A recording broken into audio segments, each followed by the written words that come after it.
할렐루야. 2021년 9월 27일 월요일 아침 기도회를 시작하겠습니다. 이 아침 주님의 은혜와 사랑의 말씀을 묵상하고 기도함으로 복된 하루를 시작하는 우리 성도님들 되시기 바랍니다. 오늘 말씀은 출애굽기 21장 12절부터 36절까지의 말씀입니다. 사람을 쳐 죽인 자는 반드시 죽일 것이나 만일 사람이 고의적으로 한 것이 아니라 나 하나님이 사람을 그의 손에 넘긴 것이면 내가 그를 위하여 한 곳을 정하리니 그 사람이 그리로 도망할 것이며 사람이 그의 이웃을 고의로 죽였으면 너는 그를 내 제단에서라도 잡아내려 죽일지니라. 자기 아버지나 어머니를 치는 자는 반드시 죽일지니라. 사람을 납치한 자가 그 사람을 팔았든지 자기 수하에 두었든지 그를 반드시 죽일지니라. 자기의 아버지나 어머니를 저주하는 자는 반드시 죽일지니라.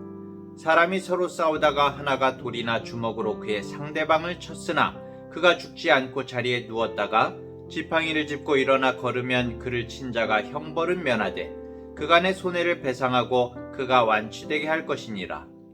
사람이 매로 그 남종이나 여종을 쳐서 당장에 죽으면 반드시 형벌을 받으려니와 그가 하루나 이틀을 연명하면 형벌을 면하리니 그는 상전의 재산임이라.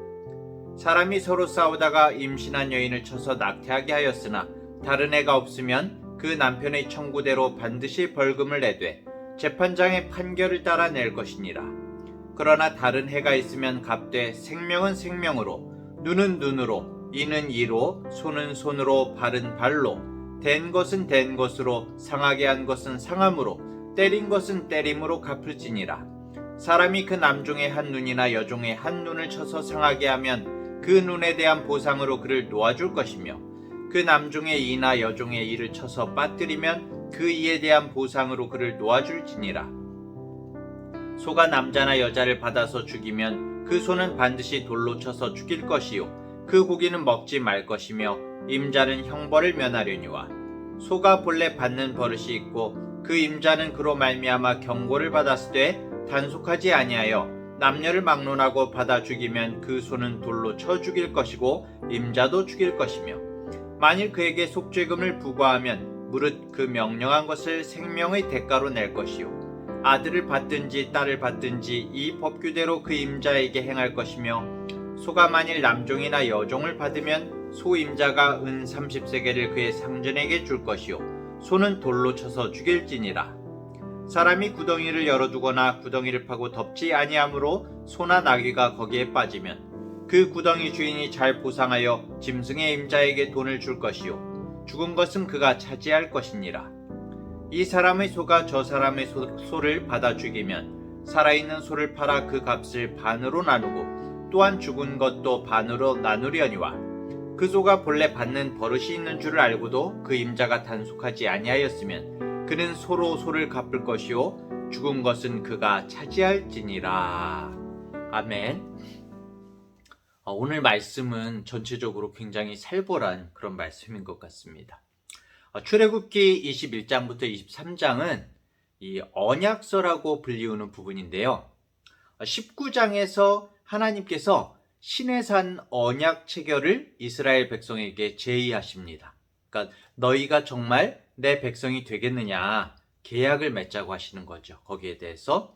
그리고 24장에서 본격적으로 이제 언약을 맺으시는데 그 이전에 그 중간에 그러니까 21장과 23장, 24장 사이에서 이 율법에 대해서 좀 더 구체적인 규정들을 말씀해 주고 계신 겁니다. 결국에 너희가 나와 언약을 맺어서 언약 백성이 되면은 나의 백성이 되면 이렇게 살아야 된다. 정말 이렇게 살 수 있겠니? 라고 언약 백성의 삶의 원리를 말씀해 주시는 부분인 것이죠.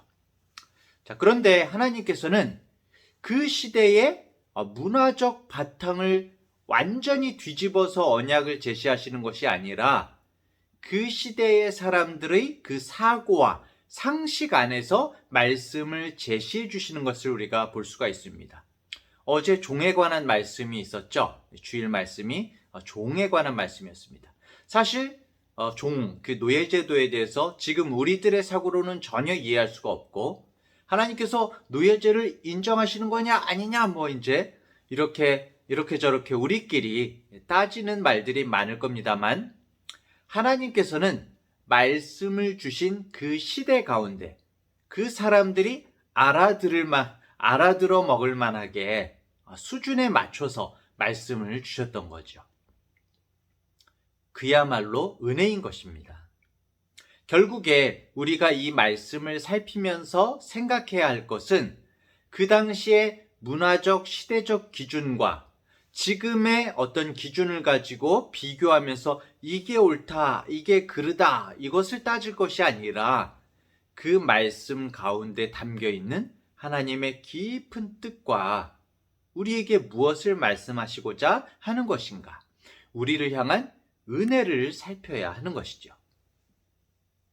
자, 그런 가운데 어제는 종에 관한 말씀이 나왔었고요. 오늘은 특색 있는 부분이 일명 그 동해복수법으로 유명한 구절의 말씀들이 나오고 있습니다. 동해복수법이 무엇이냐면은 우리가 쉽게 이야기하는 눈에는 눈, 이에는 이, 눈에는 눈, 이에는 이로 설명하는 이 법체계라고 할 수가 있죠. 이것이 바로 동해복수법입니다. 결국 가해자에게 동일한 형벌을 가함으로써 다시는 같은 죄악을 반복하지 못하게 한다는 취지에서 말씀하시는 건데요. 사실 지금 현대 문화 속에 있는 우리들은 이 말씀을 보면서 이게 뭐야, 너무나 이상하고 당연히 이해를 할 수가 없을 겁니다. 하지만 힘과 무법이 난립하던 고대 세계에서 이런 말씀을 주셨다는 것은 사실 놀라울 수밖에 없는 것이죠. 동해복수법이 동일한 것으로 보복할 것을 규정해 놓기는 했지만, 사실은 이 말씀을 잘 보면은 결국 하나님께서 인간이 얼마나 악한지를 고려해서 주신 말씀인 것을 우리가 알 수 있습니다. 인간의 속성이 어떻습니까, 여러분? 내가 다른 사람에게 만약에 눈이 상처를 입으면은 나는 상대방의 두 눈을 멀게 하려고 막 덤벼들거나, 그쵸? 아예 목숨을 빼앗을 정도로 극악하게 폭력을 가하는 그런 정도의 극악함을 가지고 있는 경우들이 많이 있습니다. 누군가 내게 약간의 경제적인 손실을 입혔으면은 나는 어떻습니까? 상대가 완전히 부도가 나서 망해서 거리에 나앉아야 진정이 될 정도의 그런 또 악한 마음을 우리들은 가지고 있죠. 네? 나는 안 그렇다고요? 글쎄요. 과연 어떨까요? 하나님께서 인간의 완악한 속성을 너무나 잘 알고 계셨기 때문에 악을 억제하시기 위해서 2배, 3배가 아니라 받은 만큼만 돌려줄 것을 말씀하고 계신 것입니다. 결국 여호와의 언약 백성이 된 이스라엘이 주변의 열방과는 다르게 하나님의 통치 원리를 반영한 삶을 살라고 말씀하고 계신 것이죠. 일단 오늘 모든 말씀들이 어떻게 시행되는지를 잘 한번 살펴보십시오. 모든 말씀이 제사장이나 재판장들의 통제하에서 진행이 됐다는 것입니다. 개인적인 복수나 자신이 힘이 세다고 해서, 더 강자라고 해서 자신의 피해에 대해서 무한 복수를 하는 것을 막아둔 것이죠.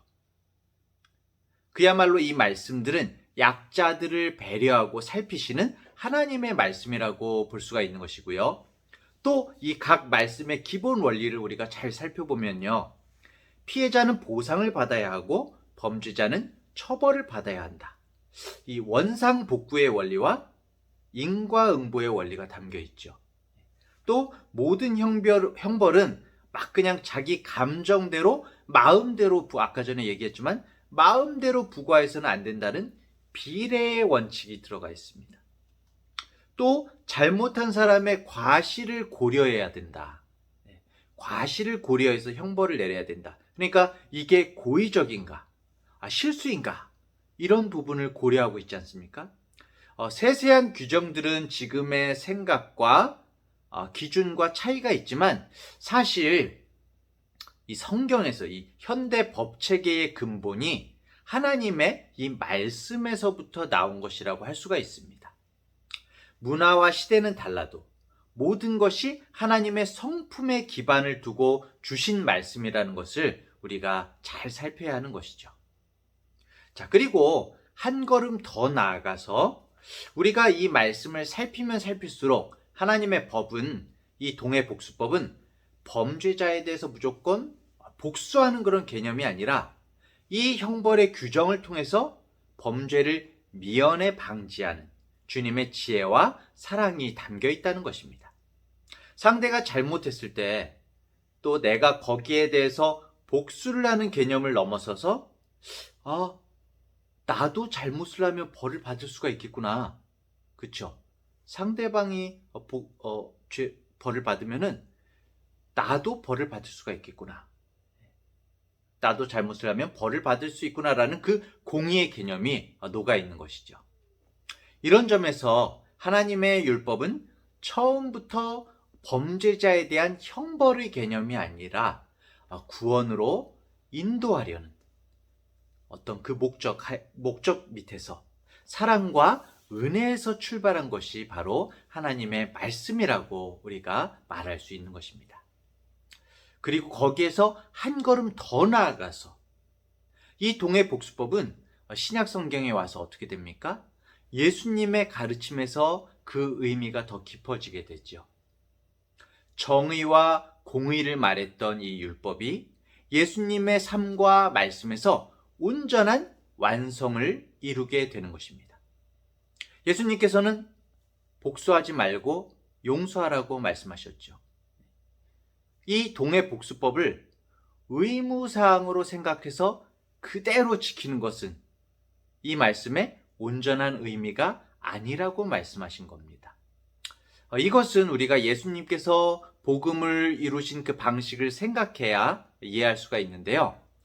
사람들은 우리가 정말 율법을 온전히 지킬 수가 있습니까? 지킬 수가 없죠. 사람들이 율법을 온전히 지킬 수가 없기 때문에 예수님께서 율법의 완성자로 이 땅에 오신 거죠. 정의와 공의대로 사실 다 갚으려면은 죄인들을 모두 심판해야 되는데, 그쵸? 여러분, 하나님 앞에서 동해복수법으로 하자면은 우리는 다 죽어 마땅하지 않습니까? 우리는 다 죽어 마땅한 죄인들입니다. 하지만 예수님은 우리를 사랑하셔서 우리가 받아야 할 모든 죄과를 지시고 우리 대신 스스로 희생의 제물이 되신 거죠. 즉 정의와 공의를 이루시되 율법을 완전히 폐하신 것이 아니죠. 정의와 공의를 이루시되 그대로 갚는 것의 방법이 아니라, 그 말씀대로 그대로 갚는 것의 방법이 아니라 사랑의 방법으로 이루신 것이죠. 공의를 이루기 위해서 동해복수를 하셨는데 죄악대로 갚으셨는데 죄인에게 갚으신 것이 아니라 스스로에게 대신 갚으신 것입니다. 신약에서 말하는 이 사랑과 용서는 율법 규정을 무시하는 것이 아니라 사랑으로 용서로 율법을 완성하라는 이야기인 것이죠. 다시 한번 살피자면은 이 율법인 동해복수법과 예수님의 말씀은 다른 것이 아닙니다. 동해복수법은 규정 자체의 의미를 말하는 것이고 공의가 담겨있는 의미, 하나님의 공의의 의미를 말하는 것이고 예수님의 말씀은 그 공의를, 그 규정을 어떻게 이루느냐에 관계된 것이죠. 결국 성경 전체의 시각에서는 함께 받아야 되는 한 가지 말씀이 되는 것입니다.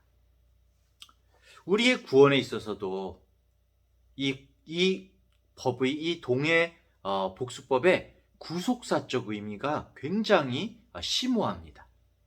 범죄하여서 죽임을 당할 수밖에 없었던 우리를 살리시기 위해서 하나님께서 우리의 목숨과 똑같은 목숨, 곧 하나님의 독생자 예수 그리스도의 목숨을 동해 똑같은 목숨으로 대신 내어주셨던 거죠.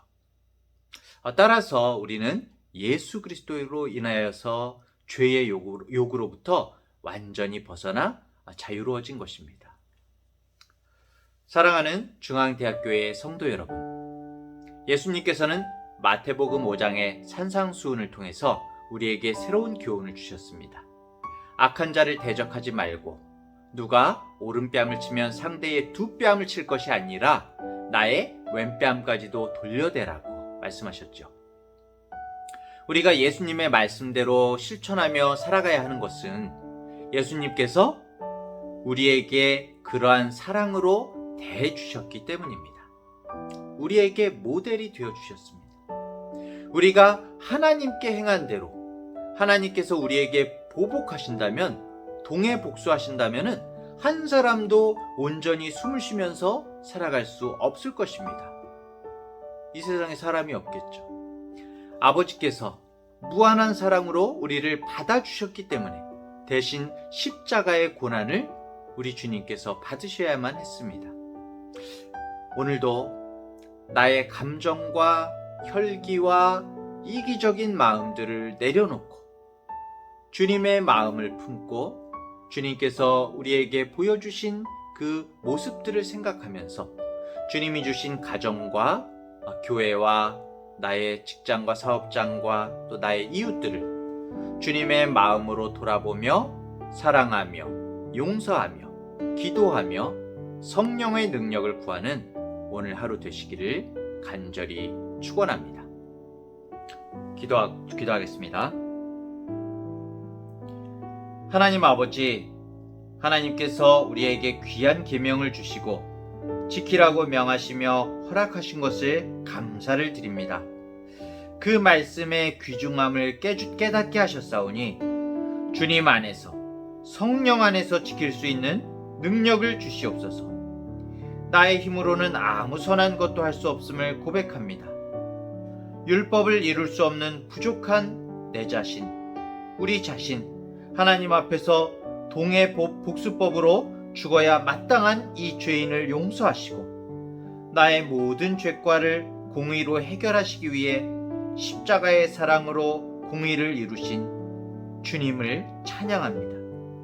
주님의 그 큰 사랑을 생각하며 주님과 동행하며 오늘도 어려운 자, 고난 가운데 있는 자, 연약한 자를 돌아보게 하시고 주님처럼 용서하며 품는 하루가 되게 하여 주시옵소서. 감사드리며 예수님의 이름으로 기도합니다. 아멘.